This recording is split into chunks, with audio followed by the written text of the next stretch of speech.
السلام عليكم يا عشاق الحكايات القديمة. مرحبا بكم في قناة حكايات الباهية، وين كنحيو القصص اللي رواها أجدادنا في ليالي السمر وسط ضوء القمر ورياح الصحراء. الليلة غادي نحكيو على قصة من قلب تافيلات أرض الجدود والنخيل والكرم، قصة فيها الذكاء والحكمة والحب والدموع والفرح. حكايتنا اليوم سميتها القايد والمرأة الحكيمة ديال تافيلات. شدوا بلاصتكم، طفيو الضوء وخليو القلب يسمع والعقل يتخيل، لأن اللي غادي تسمعوه اليوم راه ماشي غير حكاية، راه درس وعبرة ونسمة من تراث بلادنا الحبيب. ما تنساوش تشاركوا الفيديو وتخليو تعليق جميل، لأن كل دعم منكم كيعني استمرار القصص ديالنا ديال تراث بلادنا الجميل. الصباح كان بكري والشمس كتبان بشوية من وراء الجبال الرملية، وكتعكس ضوها على النخيل اللي كيتماوج مع الريح كتجيب معها رائحة الرمل والماء ديال العين اللي قريبة، وكتسافر حتى الخيمة ديال القايد عبد الله وقف حدا الخيمة كيشوف الفوق، كيحاول يفكر في الحلول. قلبه كان عامر بالهم، حيت الأخبار اللي وصلاته على النزاع الكبير بين جوج عائلات في القبيلة ما كانتش مطمئنة. كل طرف كيبغي ياخد قطعة الأرض بالقوة، الواحة كانت غادي تتحول لميدان حرب إذا ما تدخلوش حكمة وذكاء. عبد الله نهد وقال لنفسه، واش هادشي غادي يبقى بلا نهاية؟ كل مرة نزاع جديد، كأن الصحراء كتبغي تفرق بين الناس. وبين هو واقف سمع أصوات ضحك الأطفال والشيوخ اللي كيهضروا مع بعضهم في السوق الصغير ديال الواحة، وهاد الأصوات خلاتو كيفكر أن السلام هو اللي خاصو يحافظ على القبيلة. في واحة صغيرة قريبة كانت أمينة قاعدة على حدا العين، كتسمع الماء كيجر وكتفكر في الحياة ديال الناس. الجيران جاو عندها يشتاكوا ليها على الشجرة نخلة، كل وحدة كتعطي الحق ديالها في ظل الشجرة. أمينة ابتسمت وقالت، شوفوا، النخلة ماشي ديال واحد بوحدو، خاصنا نلقاو طريقة عادلة كل وحدة تاخد حقها بلا ما نضروا بعضنا. بدات تحكي لهم بحكايات جدتها القديمة وحكم شعبية. اللي صبر على المشاكل الرب كيصبر معاه، واللي غاضب بلا حكمة كيدير الكارثة. الجيران بداو كيسمعوها، كيتعلموا كيفاش يحلوا المشاكل بالكلمة الطيبة والهدوء بلا ما يوصلوا للعنف. خبر وصل للقايد عبد الله، الناس كاملين كيهضروا على المرأة الحكيمة اللي قدرت تحل النزاع البسيط ديال الشجرة. عبد الله بدا كيفكر، إذا هاد المرأة عندها هاد الحكمة ربما تقدر تعاون في الخطر الكبير اللي عندنا. قرر يرسل ليها رسالة باش تجي عنده. أمينة جاوبت بلا ما تردد وقالت، إذا بغيتو السلام في القبيلة خاصني نسمع كل واحد ونعرف الحقيقة قبل ما نعطي الحل. أمينة دخلت الخيمة ديال القايد، والناس اللي كانوا حاضرين بداو كيشوفوا الحكمة في اللي في عيونها. القايد جلس معاها وقال لها، سمعت على الحكمة ديالك يا أمينة، واش ممكن تعاونينا باش نوقفوا النزاع الكبير اللي قرب يفرق القبيلة؟ أمينة جاوبت بهدوء، الحكيمة ما كتدخلش بلا ما تفهم كل شيء، خاصني نسمع لكل طرف ونشوف مصلحتهم قبل ما نحكم. بداو كيهضروا على كل التفاصيل، كل طرف من العائلتين، كل الحقائق القديمة وجديدة، وكل شكاية صغرى كانت عندهم. أمينة بدات كتكتب في دفتر صغير كل الملاحظات، كل المشاكل وكل الحلول ممكنة. قالت للقايد، القايد، باش نلقاو السلام خاصنا نقسموا الأرض بطريقة عادلة، ولكن ماشي بالقوة، بالكلمة والحكمة. قايد بدا كيتأثر، الحكمة ديالها، الصبر ديالها والذكاء ديالها خلاه كيشوف أنها المرأة اللي ممكن تبدل مجرى الأحداث في القبيلة. وما بين الحوارات الطويلة كان كيبان بين عبد الله وأمينة نوع من الإعجاب الخفي. كل مرة كيشوفوا بعضهم كيتبدلوا نظرات في احترام، إعجاب وحتى اهتمام صامت. آمينة قالت بابتسامة: اللي بغيتو السلام خاصكم تسمعوا لبعضكم وتفهموا بعضكم قبل ما ترفعوا السيف. عبد الله بقى كيبتسم ابتسامة صغيرة وعيونو كتقول كتر من الكلمات. أمينة ختمت اللقاء الأول بواحد المثل شعبي: اللي ما يعرف يحكم يمشي ويدير المشكل، واللي يعرف يصالح كيخلي السلام باقي. القايد بدا كيعرف أن الحل الجاي غادي يكون طويل وصعيب، ولكن مع هاد الحكمة كل شي ممكن. بعد ما وصلت أمينة رسالة القايد وجات على الفور الخيمة الكبيرة ديالو، وسط الواحة اللي الشمس كتشرق فيها على النخيل والما ديال العين كيجر وكيعطي صوت هادئ ومريح. عبد الله وقف حدا الباب الخيمة وعيونو كتشوف كل حركة ديال أمينة، وكل خطوة ديالها كانت فيها وقار وثقة بالنفس. قايد قال بصوت هادئ: مرحبا بك يا أمينة، سمعت بزاف على الحكمة ديالك. أمينة جاوبت بابتسامة: شكرا سيد القايد، ولكن الحكمة بلا الاستماع ماشي حكمة، وبغيت نسمع لكل واحد قبل ما نحكم. الجو في الخيمة كان هادئ، ولكن في نفس الوقت فيه نوع من التوتر، حيث كل واحد كيعرف أن هذا اللقاء ممكن يغير مصير القبيلة. أمينة بدات كتحاور القايد باش تعرف تفاصيل النزاع. أمينة، شنو السبب الحقيقي اللي خلى هاد العائلتين يوصلوا لهاد الحد؟ واش الأرض هي السبب الرئيسي ولا كاين شي حاجة خفية؟ عبد الله قال: الأرض جزء من السبب، ولكن الخلافات القديمة بين العائلتين زايدة، وكل طرف كيشوف أن الحق معاه وما كيسمعوش للآخر. أمينة كتقلب في الورق ديال القبيلة، كتشوف الأسماء، المشاكل القديمة، وكتكتب ملاحظات صغيرة. وهي تقول أمينة: باش نلقاو الحل خاصنا نقسم كل حاجة بذكاء، ونستعمل الحكماء ديال القبيلة باش يسمعوا ليا، وما نخليوش أي طرف يحس بالظلم. القايد بدا كيتأثر بذكائها وحكمتها، وكل مرة كتقول كلمة صائبة وهو كيبان في عينيه الاحترام والإعجاب. أمينة طلبت من القايد يجمع رؤساء العائلتين في واحة كبيرة، واللقاء كان فيه ضغط كبير، كل طرف جاي بعصا وسيف، وكل عين كتشوف الآخر بعيون مشبعة بالغضب والريبة. أمينة وقفت قدامهم وقالت بصوت واثق: إلا بغيتو السلام خاصكم تسمعوا لبعضكم، تفهموا بعضكم، وما تخليوش الماضي يفسد الحاضر. اللقاء بدا طويل، كل واحد كيهضر، وكل مرة أمينة كتوقف وتفسر الكلمات بطريقة عادلة، حتى بدا كل طرف كيهبط العصبية ديالو شوية. بينما القايد وأمينة خدامين على الحل، كان بعض الناس داخل القبيلة كيتآمروا باش يخربوا اللقاء. واحد الشخص الغامض كان كيسمع كل كلمة كيخطط باش يخلق الفتنة. أمينة حست باللي كاين شي حاجة غامضة، وبذكائها قدرت تتبع آثار الخطة الخفية قبل ما توقع أي كارثة. أمينة قالت: ما تخافوش، الحكمة كتفوق القوة، واللي غادي يحاول يدير السلام راه غادي يبان.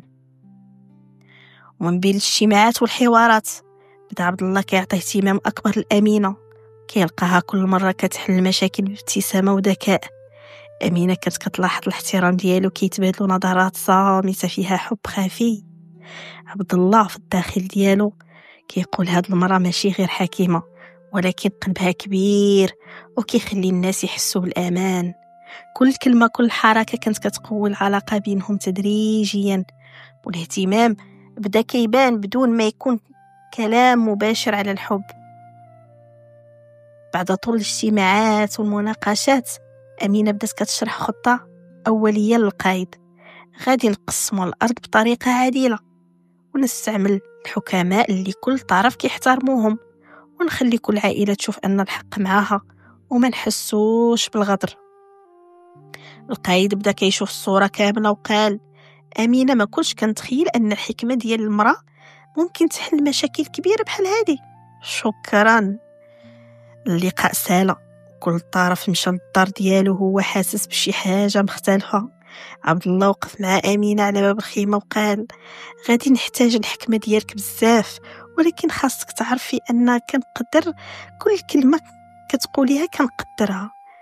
أمينة ابتسمت وقالت: القايد، الحكمة ماشي هي ديالي بوحدي، ولكن ديال كل واحد كيحاول يفهم وكيحترم الناس. الشمس بدات كتغرب، والنخيل كيتماوج مع الريح، والصحراء كتبان كلها سكينة. كان واضح أن البداية ديال السلام غادي تكون معقدة، ولكن ممكنة مع الذكاء والصبر. كان الصباح بكري، والشمس كتبان بشوية من وراء الجبال الرملية، وكتعكس ضوها على النخيل اللي كيتماوج على الريح. الريح كتجيب معاها ريحة الرمل والماء ديال العين اللي قريبة، كتسافر حتى الخيمة ديال القايد عبد الله. عبد الله وقف حدا الخيمة كيشوف في الفوق وكيحاول يفكر في الحلول. قلبه كان عامر بالهم، حيت الأخبار اللي وصلاته على النزاع الكبير بين جوج عائلات في قبيلة ما كانتش مطمئنة. كل طرف كيبغي ياخد قطعة الأرض بالقوة، والواحة كانت غادي تتحول لميدان حرب إذا ما تدخلوش ناس الحكمة وناس الذكاء. عبد الله تنهد وقال لنفسه: واش هادشي غادي يبقى بلا نهاية؟ كل مرة نزاع جديد، وكأن الصحراء كتبغي تفرق بين الناس. وبين هو واقف سمع أصوات ضحك الأطفال والشيوخ اللي كيهضروا مع بعضهم في السوق الصغير ديال الواحة، وهاد الأصوات خلاتو كيفكر أن السلام هو اللي خاصو يحافظ على القبيلة. في واحة صغيرة قريبة كانت أمينة جالسة حدا العين، كتسمع الماء كيجر وكتفكر في الحياة ديال الناس. الجيران جاو عندها يشكو ليها على شجرة النخلة، كل وحدة كتعطي الحق ديالها في ظل الشجرة.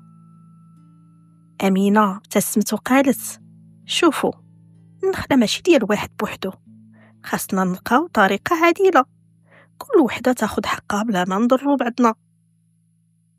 بدات تحكي لهم بحكايات جدتها القديمة وحكاية شعبية. اللي صبر على المشاكل الرب كيصبر معاه، واللي غاضب بلا حكمة كيدير الكارثة. الجيران بداو كيسمعوها، كيتعلموا كيفاش يحلوا المشاكل بالكلمة الطيبة والهدوء بلا ما يوصلوا للعنف. الخبر وصل للقايد عبد الله، الناس كاملين كيهضروا على المرأة الحكيمة اللي قدرت تحل النزاع البسيط ديال الشجرة. عبد الله بدا كيفكر: إذا هاد المرأة عندها هاد الحكمة ربما تقدر تعاون في الخطر الكبير اللي عندنا. قرر يرسل ليها رسالة باش تجي عنده. أمينة جاوبت بلا ما تتردد وقالت: إذا بغيتو السلام في القبيلة خاصني نسمع لكل واحد ونعرف الحقيقة قبل ما نعطي الحل. أمينة دخلت الخيمة ديال القايد، والناس اللي كانوا حاضرين بداو كيشوفوا الحكمة اللي في عيونها. القايد جلس معاها وقال: سمعت على الحكمة ديالك يا أمينة، واش ممكن تعاونينا باش نوقفوا النزاع الكبير اللي قرب يفرق القبيلة؟ أمينة جاوبت بهدوء: الحكيمة ما تدخلش بلا ما تفهم كل شيء، خاصني نسمع لكل طرف ونشوف مصلحتهم قبل ما نحكم. بداو كيهضروا على كل التفاصيل، كل طرف من العائلتين، كل الحقائق قديمة وجديدة، وكل شكاية صغيرة كانت عندهم. أمينة بدات كتكتب في دفتر صغير كل الملاحظات، كل المشاكل وكل الحلول الممكنة. قالت للقايد: القايد، باش نلقاو السلام خاصنا نقسموا الأرض بطريقة عادلة، ولكن ماشي بالقوة، بالكلمة والحكمة. القايد بدا كيتأثر، الحكمة ديالها، الصبر ديالها، الذكاء ديالها خلاه كيشوف أنها المرأة اللي ممكن تبدل مجرى الأحداث في القبيلة.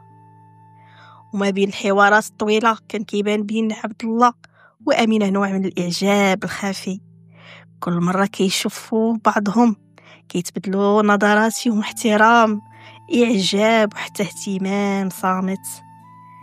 أمينة قالت بابتسامة: اللي بغيتو السلام خاصكم تسمعوا لبعضكم وتفهموا بعضكم قبل ما ترفعوا السيف. عبد الله اكتفى بابتسامة صغيرة وعيونه كتقول أكثر مما كتقول الكلمات. أمينة ختمت اللقاء الأول بواحد المثل شعبي: اللي ما يعرف يحكم يمشي ويدير المشكل، واللي يعرف يتصالح كيخلي السلام باقي. القايد بدا كيعرف أن الحل الجاي غادي يكون طويل وصعيب، ولكن مع هاد الحكمة كل شيء ممكن. أمينة جات القايد وداتو فوحها صغيرة بعيد عن الناس باش يتناقشوا في التحديات اللي قدامهم.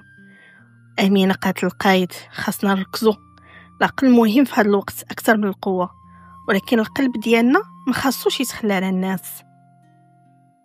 عبد الله يقول لأمينة: عرفت اليوم أن الحكمة ديالك ماشي غير في القدرة على حل النزاعات، ولكن حتى الفهم ديال الناس والقلوب.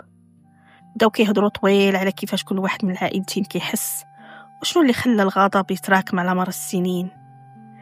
أمينة دارت خطة باش تعرف نوايا كل طرف. استعملت مواقف بسيطة بحال الخدمة الجماعية في الواحة، اجتماعات صغيرة مع الحكماء، وبعض التمارين الرمزية بحال تقسيم الماء أو رعاية النخيل.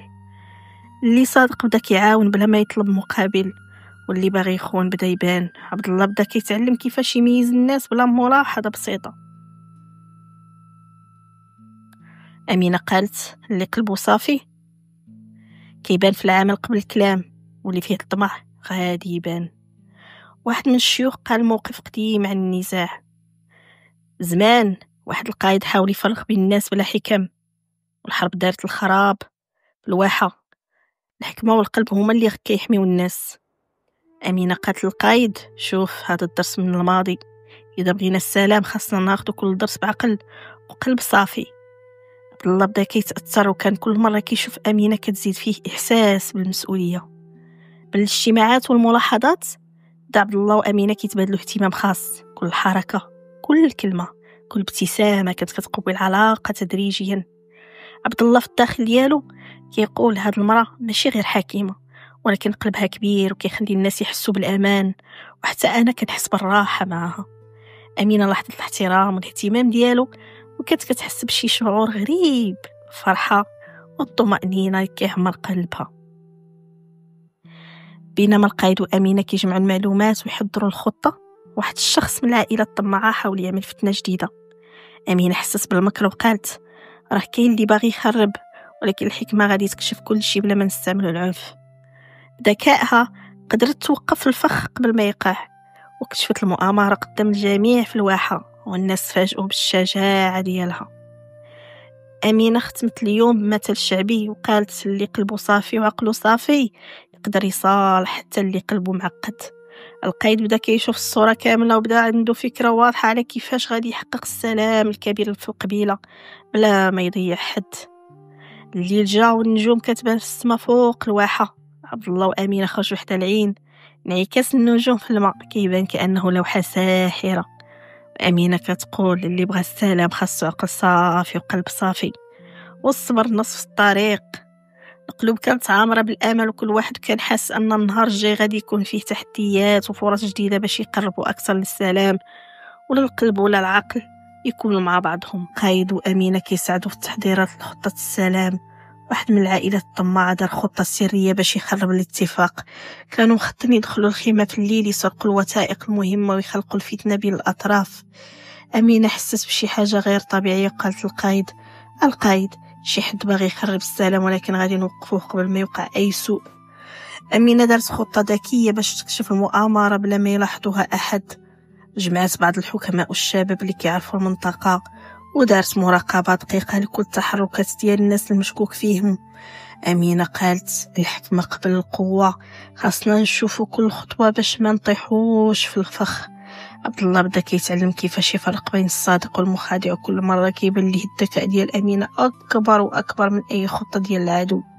الليل جا والظلام بدا كيغطي الواحة، والغامضين حاولوا يدخلوا الخيمة، ولكن أمينة كانت سباقة.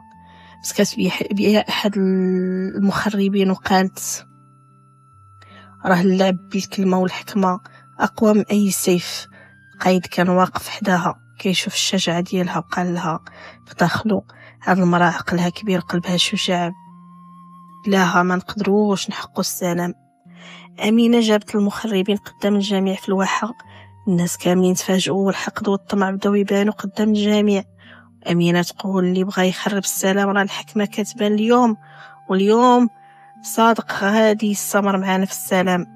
القايد بدا كيتأثر بالشجاعة ديالها وكل مرة كتزيد فيه إحساس بالمسؤولية. بين الأحداث والمواجهة بدا عبد الله وأمينة كيتبادلوا نظرات فيها حب خافي، كل حركة ذكية، كل ابتسامة، كل كلمة حكيمة كانت كتقوي العلاقة بيناتهم تدريجيا. عبد الله في الداخل ديالو هاد المرأة عقلها كبير وقلبها أكبر، حتى أنا كنحس بالأمان معها. أمينة لاحظت الاحترام والاهتمام، كانت كتسجل في بالها أن قلوب كتقوى بالثقة والذكاء ماشي بالكلام فقط. أمينة ختمت اليوم بمثل الشعبي اللي كيحافظ على السلام بعقل وقلب، حتى اللي في قلبه معقد يقدر يهدأ. القايد بدا كيشوف الصورة كاملة وبدات عنده فكرة واضحة على كيفاش يحقق السلام الكبير في القبيلة لا ما يضيع أحد. الليل جا، النجوم كتبان في السما فوق الواحة والهواء فيه رائحة الرمل والماء مع النخيل. عبد الله وأمينة خرجوا حدا العين كيشوفوا انعكاس النجوم في العاوتاني والهدوء كان كيدوي في القلوب. أمينة قالت اللي بغى السلام خاصو العقل صافي وقلب صافي والصبر نفس الطريق والباقي حكمة. القلوب كانت عامرة بالآمل، كل واحد كان حاس أن النهار الجاي غادي يكون فيه تحديات جديدة ولكن أيضا فرص باش يقربوا أكثر للسلام والحب والحكمة. أمينة كانت جالسة حدا العين كتراقب الناس وكتفكر كيفاش كل خطوة صغيرة ساهمت في السلام. عبد الله قرب منها وقعد حداها بالصمت شوية كيشوف عيونها الحكيمة والهادئة، وعبد الله يقول لها أمينة اليوم شفت أن الحكمة ديالك ماشي غير في حل المشاكل ولكن حتى في القلب ديال الناس. أمينة ابتسمت وقالت لي قلبه صافي وعقله صافي عمرو ما يخيبوا الله. عبد الله بدا كيتقرب من أمينة أكثر وكان كيبان لي عليه التوتر والخوف من الاعتراف بالمشاعر ديالو. وعبد الله يقول أمينة بغيت نقول لك واحد الحاجة ولكن الكلام صعيب في هذه اللحظة. أمينة شافت عيونه الصراحة والاحترام وابتسمت بحنان، اللي مكتوب في القلب كيبان في العيون، وأنا حسيت بكل شيء من البداية. اللحظة كانت كلها رومانسية صامتة، كل نظرة وكل حركة كتقوي الحب الخفي بينهم. عبد الله جمع الشجاعة وقال بصوت هادئ أمينة قلبي منذ البداية كان معك ومع الحكمة ديالك تعلمت الصبر والعقل وحتى الحب ديالك دخل في قلبي. أمينة حسيت بقلبها كيتسارع وردت أنا حتى أنا بالبداية حسيت أن العقل ديالك والقلب ديالك كيتكاملوا معايا، وهذه البداية ديال قصة طويلة. بين ما عبد الله وأمينة كيتعترفوا بالمشاعر ديالهم، العائلة بداو كيتصالحوا تدريجيا، وأمينة بدات كتقنع كل طرف يسمع الآخر، وكل كلمة كانت فيها حكمة. اللي بغى السلام خاصو قلب صافي وعقل صافي. القبيلة كلها بداو يتنفسوا السعادة والواحة بدات كتولي رمز الأمان والسلام. بين كل التحديات والمشاكل عبد الله وأمينة بداو يعرفوا بعضهم أكثر، كل مرة يتبادلوا نظرات فيها حب احترام وثقة، لا ما يكون كلام مباشرة بزاف ولكن القلب كيعرف. هاد المرة ماشي غير حكيمة ولكن القلب ديالها شجاع، وانا بغيت نكون معاها في كل خطوة. أمينة ابتسمت وقالت الحب والحكمة كيخليو الناس أقوى، وهذه بداية جديدة لينا وللقبيلة. عبد الله القايد بدا كيشوف الناس كيضحكوا وكيجمعوا الماء والأطفال كيلعبوا والشيوخ كيهضروا على الأخبار بقلوب مطمئنة، وعبد الله كيقول في نفسه اليوم كل شيء بدا يكتشف السلام رجع للواحة، لكن مازال الطريق طويل باش نبينوا الثقة الكاملة. أمينة والقايد قرروا يديروا احتفال صغير في واحة باش كل الأطراف يحتفلوا بالسلام اللي تحقق بعد السنوات ديال النزاع. أمينة قالت اليوم الناس كاملين غادي يشوفوا أن العقل والحكمة والقلب الصافي قادرين يصالحوا حتى أكبر النزاعات. والقايد ابتسم وقال ومعاك أمينة تعلمت أن القوة بلا حكمة ما كتوصلكش لأي حاجة. بداو يحضروا المكان، زينوا الخيمة بالزهور وداروا جلسة للجميع باش يسمعوا كلام الحكماء ويحتفلوا بالسلام. كل الأطراف جلست تحت ظل النخيل، وأمينة بدات تهضر بصوت واثق اللي بغى السلام خاصو يسمع لبعض ويفهم الماضي ويترك الطمع والحقد. اليوم نبينوا طريق جديدة الواحة ديالنا، خاصنا نبنيوها طريق جديدة ما فيها شك. القايد شد يد أمينة وقال بصوت هادئ: معاك أمينة، كل خطوة في الطريق للسلام كتولي أسهل. الحكماء بداو يهضروا على الدروس القديمة، اللي صبر، اللي تعلم وتعلم يحكم العقل قبل السيف راه يقدر يبني السلام الحقيقي.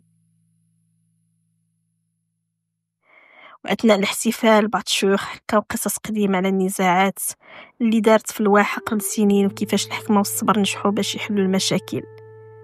الناس بداو كيبكيو من الفرحة، والواحة كلها عاشت لحظة واحدة بين الحب والسلام والحكمة. النجوم في السما كتبان، والنسيم كيحرك وراقص النخيل، والقلوب عامرة بالأمال. بعبد الله وأمينة شدوا يد بعضهم كيشوفوا المستقبل بعيون مليانة أمل، والحب ديالهم كيكبر مع كل لحظة.